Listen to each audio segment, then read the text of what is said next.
Good morning बच्चों। Good morning sir. आज हम पढ़ेंगे अंडरस्टैंडिंग क्वाड्रिलेटरल्स। अंडरस्टैंडिंग क्वाड्रिलेटरल्स में हमें क्या पढ़ना है? पहले तो क्वाड्रिलेटरल पता होना चाहिए, क्या होना चाहिए। ट्रायंगल्स की डेफिनेशन पता है आपको? ट्रायंगल तो पढ़ा होगा आपने बचपन में। क्या होती है ट्रायंगल की डेफिनेशन? बताओ। एक सिंपल क्लोज फिगर होता है, एक सिंपल क्लोज्ड फिगर तो क्वाड्रिलेटरल पेंटागन सारे होते हैं। जो लाइन से बनते हैं, लाइन सेगमेंट से। वो भी लाइन सेगमेंट से बनते हैं। एक सिंपल क्लोज्ड फिगर है। अगर कई बच्चे बोलते हैं, पूरा नहीं बोलते, बोलते हैं तीन साइड होती है। ये लो तीन साइड बना दी मैंने, एक दो तीन। देख तो क्या मैं इसे ट्रायंगल कह सकता हूँ? नहीं। अगर तीन साइड हैं और वो क्लोज्ड फिगर है, अगर तीन साइड्स हैं और वो क्लोज्ड फिगर है, क्लोज्ड है ना, तो उसे कहा जाएगा ट्रायंगल। ऐसे ही अगर चार साइड है, वो क्लोज्ड फिगर है, तो उसे कहेंगे क्वाड्रिलेटरल। ये सारे टाइप के क्या है? ये सारे टाइप्स हैं पॉलीगन के। तो मैंने यहाँ पे डेफिनेशन लिखी है, इस simple closed curve made by only line segments. इसमें कोई कर्व पार्ट नहीं होता, तो यहाँ पे लिखा है ओनली लाइन सेगमेंट्स। ये नहीं कि बीच में आप एक कर्व पार्ट यहाँ बना दो ऐसे, तो आप इसे ट्रायंगल बोलोगे, बिल्कुल नहीं। स्ट्रेट लाइन होनी चाहिए, लाइन सेगमेंट होनी चाहिए। Is called polygon such as triangles, quadrilateral, pentagon, hexagon, heptagon, octagon और बतेरी दुनिया में बहुत सारी चीजें। ठीक है, अब यहाँ पे चलो मैंने आपको बता दिया कि ये क्वाड्रिलेटरल है। ये क्या है? क्वाड्रिलेटरल। इसमें चार साइड है। सिर्फ अगर क्लोज्ड फिगर है, चार साइड है, तो क्वाड्रिलेटरल कहा जाएगा। और जैसे जैसे इसमें प्रॉपर्टीज ऐड होती है ना, जैसे जैसे इसके अंदर प्रॉपर्टीज ऐड होती हैं, इसके नाम चेंज हो जाते हैं। अगर मैंने क्वाड्रिलेटरल में एक प्रॉपर्टी ऐड कर दी कि उसकी दोनों साइड, एक पेयर का मतलब दो साइड्स अगर पैरेलल, अगर एक पेयर उसका पैरेलल कर दिया, मतलब ये दोनों लाइन जो है वो पैरेलल है, मैं बोल देता हूँ ए बी सी डी क्या है? पैरेलल है। तो इसे एक अलग नाम दिया जाएगा, जिसका नाम क्या है? ट्रेपीजियम। क्या नाम दिया जाएगा? ट्रेपीजियम। अगर मैंने बोल दिया सारी साइड्स इक्वल है, अभी मैंने सिर्फ क्या बोला? सारी साइड्स इक्वल, बस इतना ही तो बोला, और कुछ तो नहीं बोला। अगर सारी साइड्स इक्वल है तो वो हो जाएगा रोम्बस, तो वो हो जाएगा रोम्बस। अगर मैं बोल दूं सारी साइड इक्वल तो है और सारे एंगल भी इक्वल है, सारे एंगल भी इक्वल है, तो वो हो जाएगा स्क्वायर। क्योंकि यहाँ तो एंगल इक्वल नहीं है ना। अगर आप रोम्बस देखो तो रोम्बस में बेटा सारी साइड्स तो इक्वल होती हैं, लेकिन ये वाला एंगल इस वाले एंगल के इक्वल नहीं है। सारी साइड्स तो इक्वल है। और एक प्रॉपर्टी और है, ये line A B C D, ये वाला पेयर भी पैरेलल है और ये वाला पेयर भी पैरेलल है। ठीक है, तो यही सारी चीजें 9th क्लास में प्रूफ करने को आती है कि आप प्रूफ करो कि पैरेलल कैसे है। ठीक है, तो पहले तो मैं आपको एक छोटी चीज बताता हूँ। सम ऑफ इंटीरियर एंगल का टॉपिक जो है बहुत ही इंपॉर्टेंट है, बहुत ही इंपॉर्टेंट। ये इंटीरियर एंगल क्या है, एक्सटीरियर एंगल क्या है, ये सारी चीजें हमें एक बार समझने की जरूरत है, बहुत जरूरी है। तो मैंने एक फॉर्मूला तो लिख लिया, उसको भी डिस्कस करेंगे। तो सबसे पहले मैं आपको एक ट्रायंगल बना के दिखाता हूँ और फिर बताता हूँ कि एक्सटीरियर एंगल क्या होता है, इंटीरियर एंगल क्या होता है। ये और बेटा ये है इंटीरियर एंगल। ये क्या है हमारा? Interior angle. और ये जो बाहर वाला बनेगा उसी लाइन से, ये है एक्सटीरियर एंगल। अंदर वाले इंटीरियर एंगल, बाहर वाले एक्सटीरियर एंगल, अंदर वाले इंटीरियर एंगल, बाहर वाले एक्सटीरियर। ठीक है, तो इंटीरियर एंगल को मैं डिनोट कर देता हूं, मान लेते हैं हम लोग ए बी सी। तो हमेशा याद रखोगे ट्राइंगल के इंटीरियर एंगल का सम होगा 180। ट्राइंगल्स के इंटीरियर एंगल का सम कितना? 180। अंदर वाले एंगल्स का सम कितना? लेकिन बाहर वाले एंगल ले रहा हूं मैं पी क्यू आर, तो बाहर वाले एंगल का सम कितना होगा? P Q R 360। अब ये मत सोचना कि ये इसका डबल होगा, वो तो यहाँ फिट बैठ रहा है, लेकिन हर बार डबल नहीं होगा। बताता हूँ, समझाता हूँ। बस इस चीज को याद रखोगे कि exterior angle, sum of exterior angle always be 360। Exterior angle का जो सम होता है ना वो हमेशा हमेशा क्या रहेगा 360 रहेगा। अब मैं आपको समझाता हूँ। अच्छा मुझे बताओ, एक ट्राइंगल लिया, ये ट्राइंगल जो था ये इसकी तीनों साइड बराबर है। अगर ये तीनों साइड इसकी बराबर है तो तीनों एंगल बराबर होंगे। तो इसको मैं ले लेता हूँ x x x, तो ये हो गया 3x। तो x की वैल्यू आ गई 180/3, तो ये हो गया हमारा 60। अब थोड़ा सा दिमाग लगाएंगे बेटा, अगर ये 60 है, अगर ये सारे 60 है तो बाहर वाले कितने होंगे? बाहर वाले कितने होंगे? कैसे लगेगी दिमाग? हमने एक प्रॉपर्टी और पढ़ी होगी बचपन में, ये होती है स्ट्रेट लाइन। ये क्या है? Straight line. इसमें अगर आपने खूब सारे एंगल भी बना दिए, यहाँ तो मैं एक ही बना रहा हूँ, उन सबको ऐड करके 180 आएगा। इन सबको ऐड करके 180 आएगा। क्या ये स्ट्रेट लाइन नहीं है? तो इन दोनों को ऐड करके 180 नहीं आएगा? ये तो बहुत कॉमन सेंस चीज है। इन दोनों को ऐड, ये भी 180 आएगा। तो हमने यहाँ पे एक प्रॉपर्टी और सीखी कि बेटा interior angles plus exterior angles को सम करके हमेशा 180 आता है। क्यों? क्योंकि वो होते हैं लीनियर पेयर। वो क्या होते हैं? Linear pair. और लीनियर पेयर का मतलब सीधी लाइन, और सीधी लाइन का मतलब 180। आया समझ? तो दोबारा समझो, अगर ये 60 है तो बाहर वाला 120। दोनों को जोड़ के क्या है? 180। तो हिसाब तो लगा पाते हो, दुकान पे जाते हो, अगर आपने 180 रुपए दिए, 60 रुपए का सामान लिया, तो कितने वापस करेगा? 120 ना। पुट करके देख लो। नहीं तो ये हो गया 120 प्लस 120 प्लस 120। तो ये सेटिस्फाई हो रही है, 360 हो रहा है। अब मैं बताने का मेरा मकसद क्या था कि अगर जब दोनों को जोड़ के 180, जब दोनों को जोड़ के क्या है 180, तो अगर मैं इंटीरियर एंगल को बढ़ाऊंगा तो एक्सटीरियर एंगल कम हो जाएगा। मतलब मान लो हम दोनों के पास मिला के 180 रुपए, पहले मेरे पास 90 थे, इसके पास भी 90 थे। अगर मैं इसे 10 रुपए दूंगा तो मेरे पे कितने हो जाएंगे? 80। इस पे कितने होंगे? 100। तो जैसे जैसे मेरे कम होते जाएंगे वैसे वैसे इसके बढ़ते जाएंगे, क्योंकि हम दोनों के पास रहेंगे 180। क्योंकि जब मैं दूंगा तो मेरे कम ही होंगे, जब मैं इसे दे रहा हूँ तो इसके बढ़ेंगे, लेकिन दोनों को जोड़ के क्या रहेगा? 180। तो कॉमन सेंस लगाना है कि बेटा जब जब इंटीरियर एंगल कम होगा तो एक्सटीरियर एंगल बढ़ेगा, जब जब एक्सटीरियर एंगल कम होगा तो इंटीरियर एंगल बढ़ेगा। तो मैं यहाँ पे आपको समझाता हूँ कि स्क्वायर या फिर अगर हम लोग कोई और फिगर बनाते हैं तो उसमें क्या होता है। ठीक है, अब हम लोग सीख रहे हैं स्पेशल टाइप के ट्राइंगल्स। अभी स्पेशल टाइप के ट्राइंगल्स बाद में होता है, ठीक है, वो ट्राइंगल वाले चैप्टर में ही कराऊंगा। अभी मैं सिखा देता हूँ कि एक्सटीरियर और इंटीरियर के रिलेशन बढ़ रहे थे ना, तो उसी के आगे चलते हैं। ध्यान से देखिए कि भाई मैंने एक बना दिया यहाँ पे क्वाड्रिलेटरल, तो यहाँ पे क्या बना दिया मैंने? एक क्वाड्रिलेटरल। और मैं इसके भी एक्सटीरियर और इंटीरियर एंगल को देखूं। ये क्या है? Interior angle. ये क्या है? एक्सटीरियर। ये क्या है? इंटीरियर। ये क्या है? Exterior. Interior exterior, interior exterior. तो दोनों को जोड़ के क्या होगा? 90। अच्छा 180 होगा। दोनों को ऐड करके होगा 180।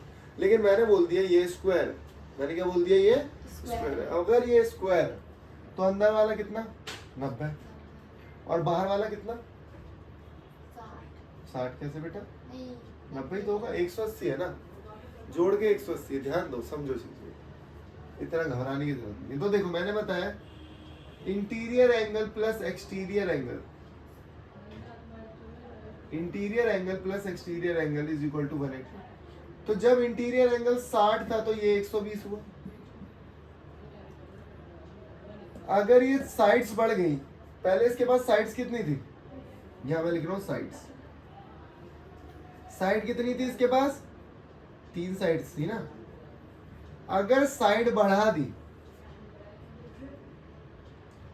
अगर साइड्स बढ़ा दी, साइड मैंने 4 कर दिया, तो आपने बोला 90 हो गया, तो ये भी 90 हो गया।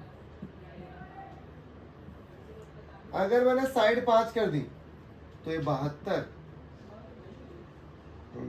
ये बढ़ जाएगा 108, ये हो जाएगा 108, ये हो जाएगा 72। अगर मैंने और बढ़ा दी तो ये 120, ये 60। तो ध्यान से समझने की कोशिश करना कि यहाँ पे हम लोग क्या देख रहे हैं कि एक्सटीरियर एंगल बढ़ता जा रहा है कि नहीं बढ़ रहा, और इंटीरियर एंगल कम होता जा रहा है कि नहीं होता जा रहा। तो जैसे जैसे मेरी साइड बढ़ेंगी मेरा इंटीरियर एंगल भी बढ़ेगा। तो यहाँ पे हमें एक चीज और याद रखनी कि side is directly proportional to interior. कितनी मजे की बात सीखी, कितनी मजे की बात सीखी, क्योंकि इंटीरियर और एक्सटीरियर एंगल को जोड़ के क्या आएगा 180 आएगा। ठीक है, ये छोटी सी चीज हमें सीखनी है। तो ये हो गया हमारा ट्राइंगल, क्वाड्रिलेटरल, पेंटागन, हेक्सागन। आया समझ में? ये बहुत इंपॉर्टेंट कंसेप्ट है, पता नहीं बच्चे समझ ही नहीं पाते। ये याद रखोगे कि इंटीरियर और एक्सटीरियर एंगल 180 होगा क्योंकि ये स्ट्रेट लाइन है, क्योंकि ये स्ट्रेट लाइन है। फिर हमने पढ़ा कि अगर इंटीरियर एंगल बढ़ रहा है तो एक्सटीरियर एंगल अपने आप कम होता जाएगा। अब मान लेते हैं यहाँ पे ना, मैंने यहाँ पे एक साइड बना दी जिसकी साइड्स हैं, मान लेते हैं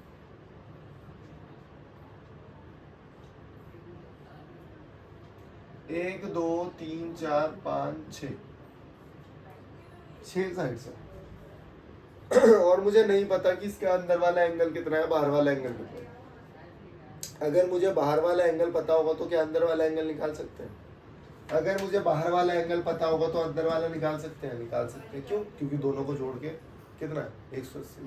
तो जैसे मैंने बोला हम दोनों को जोड़ के 180 है और मेरे पास कुछ अमाउंट है, मान लो मेरे पास 100 रुपए है, तो तुम्हारे पास कितने होंगे पता लगा सकते हैं, क्योंकि जोड़ के कितना है 180। तो मेरे पे 100 तो इस पे कितने हुए 80। तो अगर मैं बाहर वाला एंगल निकाल दूं तो मुझे अंदर वाला एंगल निकालने में कोई दिक्कत नहीं होनी चाहिए। तो वैसे ही होता है, ध्यान से रखना। मैंने बोला एक फॉर्मूला और है, बहुत ही आसान फॉर्मूला। तो वो आसान फॉर्मूला क्या है, यहाँ पे साइड्स या फिर ऐसे लिखता हूँ और आसान करने के लिए कि जो एक्सटीरियर एंगल है, एक्सटीरियर एंगल जो है वो है 360 अपॉन n। 360 अपॉन, अभी n क्या, n is the number of sides, n is the number of sides. Exterior angle नहीं पता ना मुझे, लेकिन मुझे पता है साइड कितनी है। कितनी साइड है ऊपर वाले पेंटागन में? 6।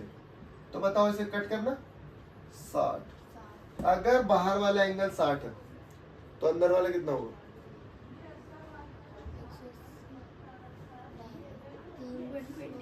120 होगा। बेटा क्या बात कर रही हो यार, मैंने बोला हम दोनों के पास कितने रुपए हैं 180।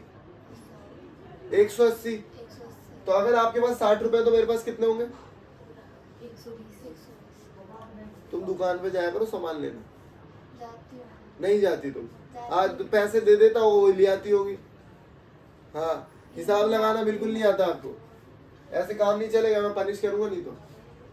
समझ में आया परी? बहुत आसान कंसेप्ट है। अगर ये समझ नहीं आ रहे तो छोटी जूनियर क्लासेस पढ़ो दोबारा से।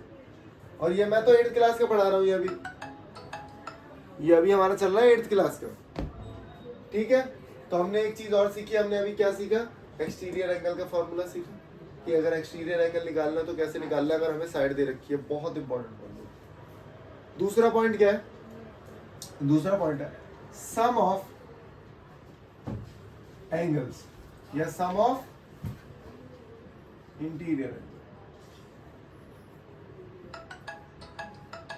सम ऑफ इंटीरियर एंगल, बाहर जाके बात करिए। सम ऑफ इंटीरियर एंगल, तो सम ऑफ इंटीरियर एंगल का फॉर्मूला था n - 2 × 180। इसको बस फिट करना है अंदर के सम्स निकालने के लिए। अंदर का सम मतलब इंटीरियर एंगल के अंदर वाले को जोड़ के क्या आएगा। ठीक है, तो पहले तो अगर मैं n क्या है n 360। अभी तो बताया बेटा, n is number of sides. लिख देता हूं, n क्या है नंबर ऑफ साइड्स। n क्या है नंबर ऑफ साइड्स। ठीक है, तो अगर मैं n की जगह रख रहा हूँ 3, अगर ट्राइंगल है कितनी साइड होती है ट्राइंगल में 3, तो यहाँ पे रखो 3। 3 में से 2 क्या 1 को 180 से मल्टीप्लाई करना 180, बहुत बढ़िया। तो कितना आया 180। तो ट्रायंगल का सम कितना होता है 180। लेकिन यहाँ पे क्या है, 4 साइड है, 1 2 3 4। तो यहाँ पे क्या रखूंगा 4, 4 माइनस 2 दो 2, 2 इंटू 180 360। तो अगर 4 साइड है, अगर 4 साइड है तो 4 साइडों के अंदर वाले को जोड़ के, सारे एंगल्स को जोड़ के 360 है। ऐसी 5 साइड्स होंगी तो यहाँ पे लिख देंगे 5, 5 में से 2 गए 3, 3 इंटू 180 हो जाएगा। ठीक है, तो आसान है। अब थोड़ा सा टफ लेवल करते हैं बेटा, ये फॉर्मूले है, ये तो याद करने ही पड़ेगा। ठीक है, देखो अब मैं टाइप्स ऑफ क्वाड्रिलेटर बता देता हूँ। टाइप ऑफ क्वाड्रिलेटर तो बहुत होते हैं कि बेसिक अभी हम ये पढ़ेंगे। तो क्वाड्रिलेटरल मैंने बताया था ना, जैसे जैसे हम प्रॉपर्टी ऐड करते जाएंगे उनके नाम चेंज होते जाएंगे। तो यहाँ पे एक सिंपल अगर 4 साइड्स वाला एक क्लोज्ड फिगर है, उसे हम बोल देंगे क्वाड्रिलेटरल। मैंने बोला उसमें एक प्रॉपर्टी ऐड कर दी, मैंने बोल दिया एक पेयर जो है, एक जोड़ा, मतलब मैंने यहाँ पे लिखा ABCD। तो अगर मैंने बोल दिया AB पैरेलल है CD के, तो एक उसे अलग नाम दे दिया हमने, किसका, ट्रेपीजियम। ठीक है, फिर मैंने बोला भाई चारों साइड इक्वल होंगी, चारों साइड क्या होंगी, इक्वल होंगी। तो उसे क्या नाम दे दिया, रोम्बस। उसे क्या नाम दिया गया, रोम्बस। रेक्टेंगल में क्या होगा, रेक्टेंगल में होगा कि ये और ये भी पैरेलल है और इक्वल भी है, ये और ये भी इक्वल है और पैरेलल भी है, 90 है, एंगल्स क्या है 90 है, लेकिन सारे इक्वल नहीं, सारे इक्वल नहीं। तो हमने क्या किया, दोनों, इन दोनों की प्रॉपर्टीज को लिया, मिक्स किया और एक और नाम दिया, स्क्वायर। अब स्क्वायर में क्या है, सारी साइड इक्वल होती है। स्क्वायर में क्या है, सारी साइड्स इक्वल होती है। तो सारी साइड इक्वल होने का मतलब क्या है कि इसकी प्रॉपर्टी ले ली मैंने रोम्बस की। सारे एंगल 90 होते हैं, किसकी प्रॉपर्टी ले ली, इसकी प्रॉपर्टी ले ली। पैरेलल होते हैं, इसकी प्रॉपर्टी ले ली ना। तो क्या बन गया, स्क्वायर बन गया, एक नया। काइट में क्या होता है, काइट में होता है